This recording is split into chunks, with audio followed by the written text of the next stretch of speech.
Welcome back to Sanhind community videos, and this is Swami Methadidi Agneya.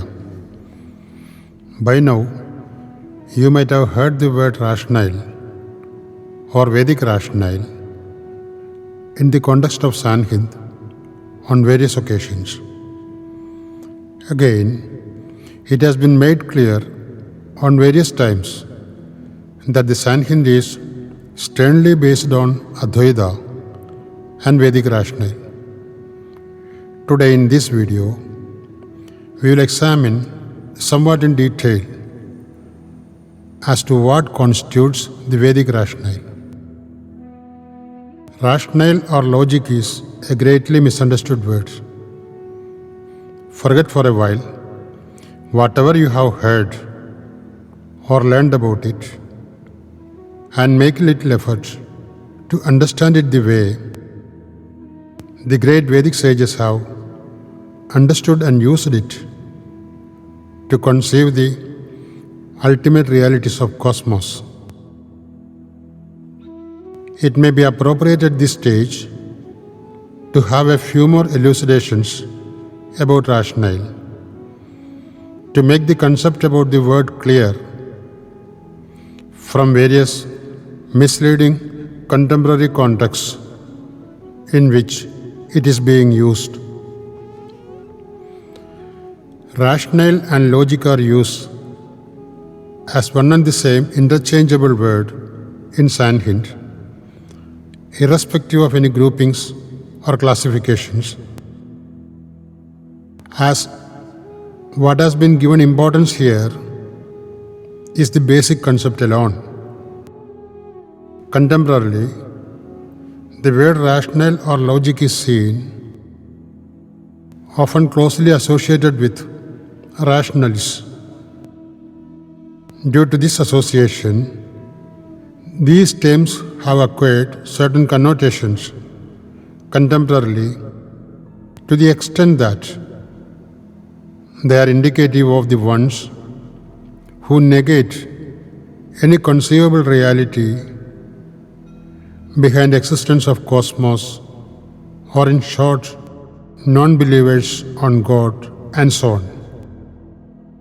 In this context, it needs to be mentioned that the concept of rationale is totally misconceived here. If somebody is misusing their intellect to cheat somebody else, can someone say that intellect is indicative of cheating? Rationalists are seen to be using their rational faculty in a very limited way. Its proper usage is much beyond the realm of imaginations. It is something like usage of intellect by the common man in day-to-day affairs and a scientist for innovations. Though both are using intellectual faculty, there exists no comparison between them. It is in the above context, real meaning of rationale needs to be understood.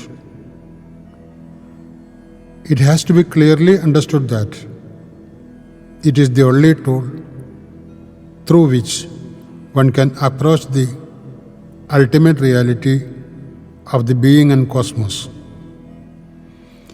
While rational concepts are objective in nature, such concepts shall be emerged only in a rationally enlightened consciousness, and any conceptions made in unenlightened mind or consciousness shall be erroneous and therefore shall not be objective in nature.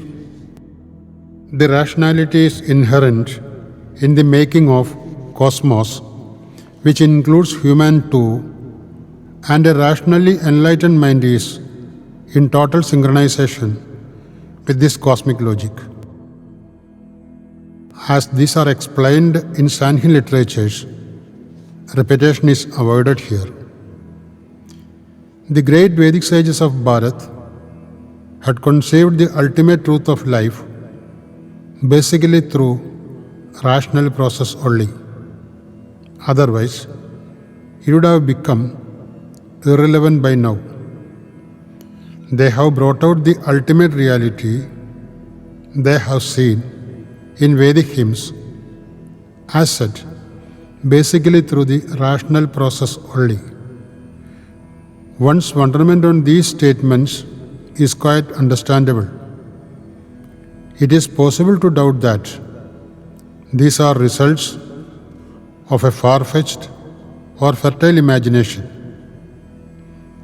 It is also possible to doubt that these are resultant of certain sympathetic interpretation of the hymns. Towards all these, it requires to be clarified that until the true rationality dawns or awakens in one's consciousness, these doubts are to stay. It is true that Vedic sages have not shown the path to arrive at the rational convictions they have expressed in their hymns. They have not pictured out the path, or in other words, not thought of giving any proof for their convictions, because they believed that ultimate reality of the cosmos is not a thing to be taught, as it has to be found out by the true seeker. And what they did in the process was only telling the world as to what they have seen or observed, thereby leaving the rest to the ones in the path of seeking. Those sages believed that truth is one only, and there is no point in trying to establish it. And for arriving at that truth, there is basically only one way or method, which is nothing other than the enlightened rationality. It is now for the individuals to ponder as to how else, if not through enlightened rationale, the existence of ultimate cosmic brilliance was conceived in the famous hymn, known generally as Gayatri, of Rigveda, appearing at Mandala 3, Sukta 62, as Mantra 10, which reads, quote unquote, Tat Saviduru Varenyam, Bhargo Devasya Dhimahi, Dhiyo Yona Prachodayat. The meaning of this hymn is that we meditate the adorable, knowable, and worshipable cosmic brilliance of that power which inspire our multifaceted intellect and actions duly existing within us. No further explanation is needed here, as the hymn is totally explicit to the extent that it's a product of a highly enlightened rationale, and it does not have an iota of the usual religious scripture construction material, namely superstitious belief by any stretch of imagination. If to quote more examples, there are many. However, that does not fall in the realm of this video and therefore not attempted. The only intention behind quoting this hymn is to expressly make clear the rational standpoint on Vedic hymns. In short, the word rationale or logic used by Sanhind is Vedic rationale only, indicative of the enlightened rationale, which is the supreme faculty available with human for conceiving ultimate realities of life and cosmos, as shown by the great Vedic sages. Thanks for being with Sanhind community videos. As you may be aware, Sanhind is Sanatana Hindu Dharma. In case you like the concept of Sanhind, kindly subscribe this channel if not already subscribed. Also, Please like and share this video for maximizing its reach. Please strengthen Sanhind by contributing to the cause it stands for by scanning the QR code on screen. For any further information on Sanhind or details of other modes of contribution, etc., please visit sanhind.org.